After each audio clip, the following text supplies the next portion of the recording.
বাইকের উপরে আয়কর আমি দিব না, কারণ আমার জন্য এটা বোঝা। বাইকের উপরে এআইটি দিব না, কারণ এআইটি আমার জন্য বোঝা। আয়কর দিব বছরে বছরে, কিন্তু বাইকের উপরে যে এআইটি নামে একটা আয়কর সিস্টেম চালু করেছে সেইটার বিপক্ষে আমি। যারা যারা প্রথম প্রথম করতেছেন, প্রথম এইটা করছেন, প্রথম ওইটা করছেন, প্রথম এদিকে ফাটাই ফেলছেন, প্রথম ওদিকে ফাটাই ফেলছেন, ভাই প্লিজ বিভাজন সৃষ্টি করেন না। বিভাজনের সময় এখন না, এখন হচ্ছে কাঁধে কাঁধ মিলিয়ে চলার সময়। বাইকের উপরে আয়কর কেন মানবো, এটা কিন্তু আমার জন্য বোঝা। হ্যাঁ, আমি কিন্তু বাইকের উপরে আয়কর দিব না।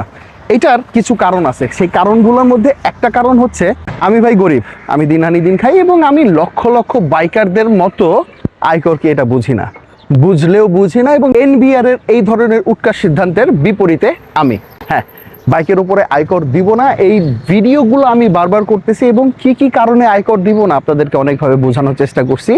আমার কিন্তু এই প্রতিবাদ, এই মৌন আন্দোলন কিন্তু জারি থাকবে যতক্ষণ না পর্যন্ত বাইকের আয়কর শূন্য না হচ্ছে। শূন্যের কোঠায় গেলে আমি হয়তোবা এই ধরনের ভিডিও আর করবো না, আর এবং আপনাদের সামনে এসে বকবকানি করব না। ফেসবুক পেজ কিন্তু ফ্ল্যাগ করে দেওয়া হয়েছে মেবি সরকার থেকে, কারণ এই ধরনের সিচুয়েশনে এই ধরনের টপিকস নিয়ে সবচাইতে সোচ্চার ছিলাম আমি।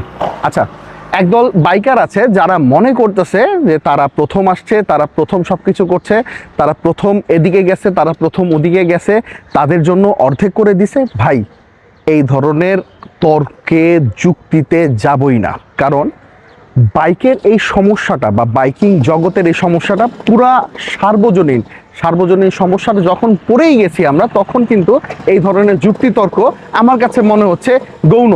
কারণ আমার কাছে মুখ্য বিষয়টা হচ্ছে বাইকে আয়কর নির্ধারণ করতেছে সরকার, এবং বাইকে আমি আয়কর দিব না।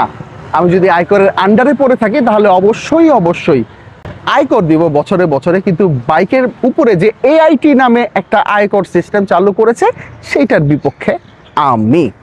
এবং হ্যাঁ, এটা ট্রুলি একটা সেন্সেবল কথা যে বাইকে আমি আয়কর দিব না। যারা যারা প্রথম প্রথম করতেছেন, প্রথম এইটা করছেন, প্রথম ওইটা করছেন, প্রথম এদিকে ফাটাই ফেলছেন, প্রথম ওদিকে ফাটাই ফেলছেন, ভাই প্লিজ বিভাজন সৃষ্টি করেন না। বিভাজনের সময় এখন না, এখন হচ্ছে কাঁধে কাঁধ মিলিয়ে চলার সময়। আপনার মানববন্ধনে কয়জন আসলো, এর মানববন্ধনে কয়জন আসলো, এখানে বিশৃঙ্খলা হয়েছে, আপনারা শৃঙ্খলাবদ্ধভাবে সব কিছু করেছেন, এই ধরনের কথাবার্তা কিন্তু এখন বলার সময় না। সময় অনেক আছে, আপনারা অনেক ধরনের কথা বলতে পারবেন, অনেক ধরনের তর্ক বিতর্ক করতে পারবেন। এখন দয়া করে কিন্তু এই ধরনের যুক্তিতর্ক দাঁড়া করেন না, বাইকারদের মধ্যে বিভাজন সৃষ্টি করেন না। আমাদের একটাই কথা থাকবে যে বাইকের উপরে এআইটি বা অ্যাডভান্স ইনকাম ট্যাক্সটা আমি দেব না।